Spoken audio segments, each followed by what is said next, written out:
everybody, welcome to Oxford News This Week. I'm Terry Stiles, and look who's back with me. Wow, back off of, yeah. I have Jim back. It's nice to have Jim. It's nice to have somebody there. It's nice to have you here too, and you're always here, right? And we've been doing this for 20-some years together, so we know what we're doing, right? We took a trip down memory lane of everything we've ever done, okay? Hey, coming up on this newscast, and you don't even have to stay too long, but it's called the Oxford Allowing Mobile Food. A new assistant chief and Addison Library is looking for funds. All that and more of the Oxford News begins right now.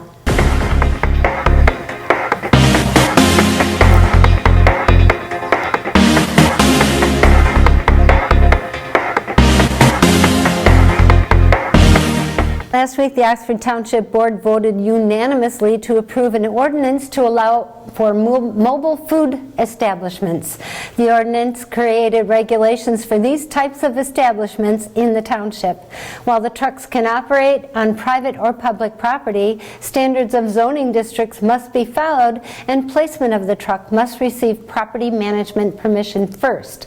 Other restrictions include no selling alcohol, liquor, or allowing it to be drank at the establishments. They shall not operate before 6 p.m. or after 10 p.m.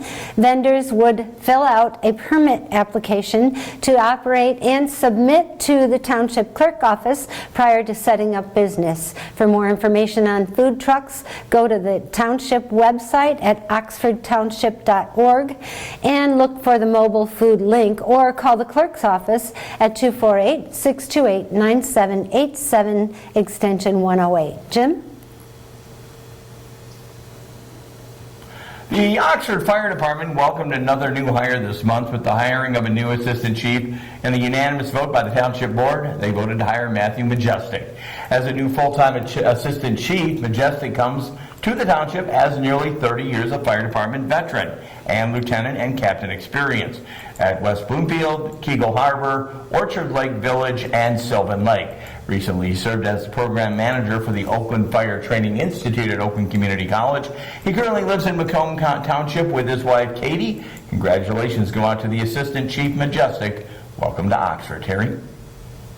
Addison Township Library is still looking for funds to build the new library. In the planning stages, nearly a decade. While they have enough money to start the project today, according to Library Board President James Baldega, continued funds will give the board enough money to finish the project currently. Currently, according to the building committee chair, James Alsarelli, they are ready to break ground, adding fill and removing stumps on the nearly 4-acre property for the new 5,000 square foot building. The library project could be a contender for funding local project funds for consideration of the targeted federal funds as part of a new community project funding initiative by recommendation from U.S. Representative Elisa Slotkin's office. Alsarelli said if funding and approval fell into placement from Slotkin's recommendations, construction could potentially begin as soon as August. Library Director Jema Berman is encouraged by the federal funding possibility, as the library still needs nearly $650,000 to reach the $1.3 million goal. Good luck. Last month, the Oxford Township residents Stephen and Doris Melzewski lost their home to a fire which started in the detached garage and appeared to jump to the house due to high winds. While one cat survived the fire, the family lost 3 other cats, 5 guinea pigs, a hamster, a mouse, and a snake, also surviving the fire, and very blessed with that 25-year-old daughter, the 37-year-old son, and his wife. Doris wants everyone to know that they are lucky to have help from their great neighbors, some they didn't even know. And again, we are wishing them luck as they go on from there. Terry? Indeed. It's that time of year again where we must be hyper vigilant to be on the lookout for motorcycle traffic. After a full season of looking for those double-headed headlights of a truck or a car, a single motorcycle light is difficult to register. This month, Oxford has already lost 69-year-old Gregory Velasco, who was killed as a result of a crash involving his motorcycle with a moving vehicle. Crash reconstructionists said the crash crash occurred when a Lapeer woman slowed to turn left into a driveway and Velasco hit her broadside. The accident is still under investigation. Jim? Bringing back a sense of normalcy with everything that's been going on, former Oxford Leader, contributor, and published novelist Iris Underwood is sponsoring her 6th annual You'll Love It Lavender Farm Poetry Contest open to adults. One per person. The theme is the color of the summer. There is a 30-line limit. Poems should be typed in 12-point New Times Roman and are due by May 14th. Mail your poetry to Poetry Contest, P.O. Box 61, Lakeville, Michigan 48366. First place is $150, second $100, and third $75. Great to have her doing that. Sense of normalcy returning. Terry? Friends of the Edison Township Library are hosting a silent auction through noon on Saturday, May 1st. There are 4 items on which to bid: a handcrafted cherry wood charcuterie board, complete with wine and sausage and crackers. The wood was harvested from Lakeville. A hand-turned food-safe sycamore wood bowl from Addison Township Artisan. A crafter's basket including $50 gift certificate for Heritage Spinning in Lake Orion, crafting books, kits, and cashmere yarns. A gardener's basket including a pot of flowers from Pie Chinks Greenhouse, gardening tools and gloves, and a book and more. The items with bid sheets are displayed at the library. That's it for Oxford News this week. If you'd like to learn more about these stories or others, you can pick up a copy of the Oxford Leader newspaper, or you can follow the Charter Township of Oxford Facebook page. Thanks for watching. I'm Terry Stiles. And I'm Jim Hughes. Don't forget to wear your mask. We have it, take it out wherever you can and put it on when you go to those public places. It's one of our safeguards. I hope you guys are doing well. I tell you, I heard about the food truck thing, and I know that's very popular down where I live. Yeah. And I mean, sometimes they'll even set up like a food truck. I don't know what you call it, a conference or whatever, but it'd be kind of cool. Maybe where something it's like a that. whole park full of food trucks. Exactly, kind of like a festival around the food trucks, which is kind of a cool thing. A food truck festival. We should try to start that here in You Oxford. can do it out in the parking lot here. Yeah, there's plenty of room. I go down to Eastern Market in Detroit just because I love, the choices of all the food trucks that they got they have them down there too. Yeah, so I think it's a good idea. I know that we've got one here in Oxford already, so hopefully that'll bring more of them up here. That'll be cool. Yeah. That'll be good stuff. Maybe catch some food. Can never go wrong with good food, right? It's nice out there. Be safe, and let's push for those food trucks. There you go. Food. Until next week, be good to yourself, be good to others, and we will check you again on Afternoon this week. Have a great week, everyone. Bye-bye.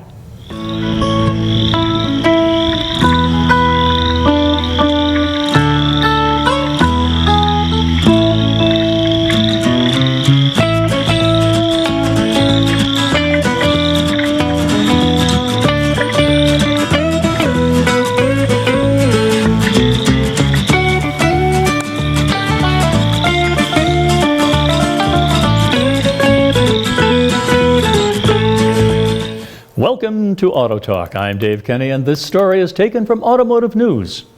Mercedes-Benz wants to shock and awe with its first battery electric model in the U.S. and attract new customers to the brand. The EQS sedan is an emissions-free reincarnation of Mercedes' vaunted flagship S-Class, and it's at the vanguard of a fleet of EVs that the automaker will launch in the U.S. under the EQ sub-brand. The biggest surprise with the EQS is maybe there's no surprise, Daimler CEO Ola Källenius said. It rides and feels like a Mercedes through and through. A lot is riding on the new model, which arrives at stateside in the fall. Mercedes faces intense competition in the 100,000 plus EV market from incumbents such as Tesla and Porsche, as well as upstarts such as Lucid Motors that have upended the landscape. It is built on a new electric vehicle platform called EVA2. Available in rear-wheel and all-wheel drive, the EQS is powered by a 107.8 kilowatt-hour battery that delivers 478 miles of range based on the WLTP testing cycle. The sedan has sports car-like performance, delivering up to 516 horsepower and a 0 to 60 mile per hour time of 4.1 seconds. The EQS is quick, even when it's not on the road. The sedan can be charged with up to 200 kilowatts at fast charging stations with direct current, recovering 186 miles of range in 15 minutes. A 126.4-inch wheelbase creates a roomy interior, while an aerodynamic exterior reduces the EV's drag coefficient to 0.20, Mercedes says. We went out of our way to create the most slippery car with the lowest drag coefficient of any production car in the world, Källenius said.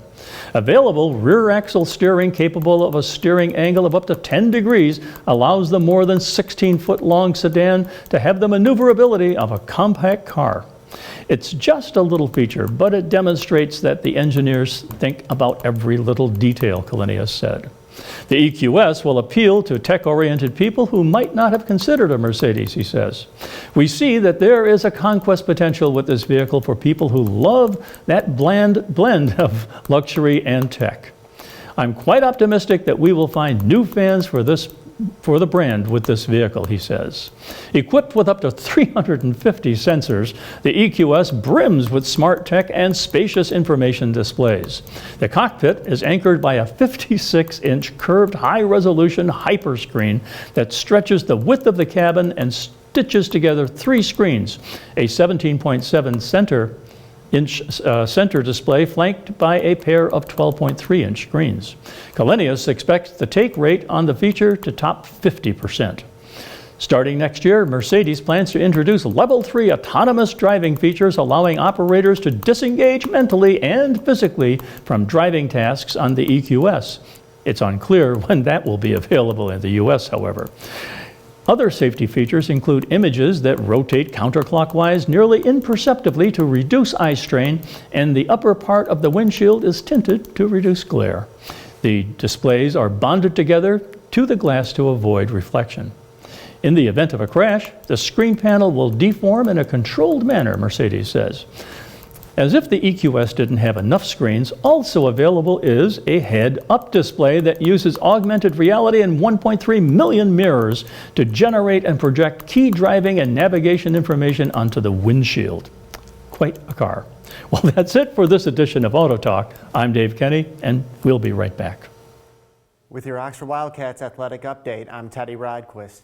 The baseball program is off to a 6-1 start, most recently picking up a 10-1 victory over the Utica Eisenhower Eagles on April 16th. Center fielder Brady Carpenter and second baseman/third baseman Tony Hatzigiorgio, both of whom are juniors, have been 2 of the Wildcats' better hitters, both recording an early season home run. Senior right-hander Nolan Cucci has emerged in the starting rotation, tossing 10 innings of scoreless baseball in his 2 home starts, walking just 2 and striking out 10. The team is scheduled to begin Oakland Activities Association Red Division play today with a doubleheader against the Rochester Adams Highlanders at home. John Thaler's girls soccer program is off to a 4-0 start, having outscored their opponents by a 20-1 margin. Senior Mackenzie Mackey Methner is responsible for 11 of those goals, including 8 in the last 2 games. Methner and her teammates will hit the road today to face the Anchor Bay Tars, before beginning OAA white play tomorrow against the rival Lake Orion Dragons, which will also come on the road. After having the start of their season delayed due to the coronavirus, the girls lacrosse team is scheduled to begin their season on Friday with a home date with the Saginaw Heritage Hawks. The boys lacrosse team, who is currently 0-2, is dealing with a coronavirus pause of their own, which began last Monday, April 12th. The team is hopeful they can return to action a week from tomorrow, April 27th, against the Farmington Falcons. From the Oxford Community Television News Desk, I'm Teddy Rodquist. Every year, distracted drivers are responsible for nearly 2.5 million car crashes. The National Safety Council reports cell phone use while driving leads to 1.6 million crashes. The NSC reports 1 out of every 4 car accidents in the United States is caused by texting and driving. Texting or reading text takes your eyes off the road for at least 5 seconds. How you doing, ma'am? So if you were traveling at 55 miles per hour, you're essentially driving the length of an entire football field blindfolded. Once a driver has been distracted, it takes only 3 seconds for a car crash to occur.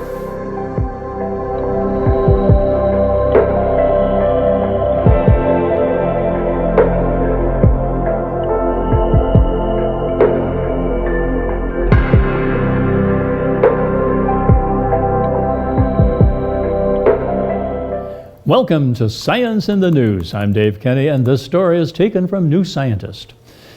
The electric catfish can emit up to 300 volts to stun its unsuspecting prey. However, the fish isn't just immune to its own jolts, it seems to be unable to be shocked at all. George Wetzel and Stefan Schuster at the University of Bayreuth in Germany explored the degree to which electric catfish are insulated from electric shocks, both their own and those from outside sources.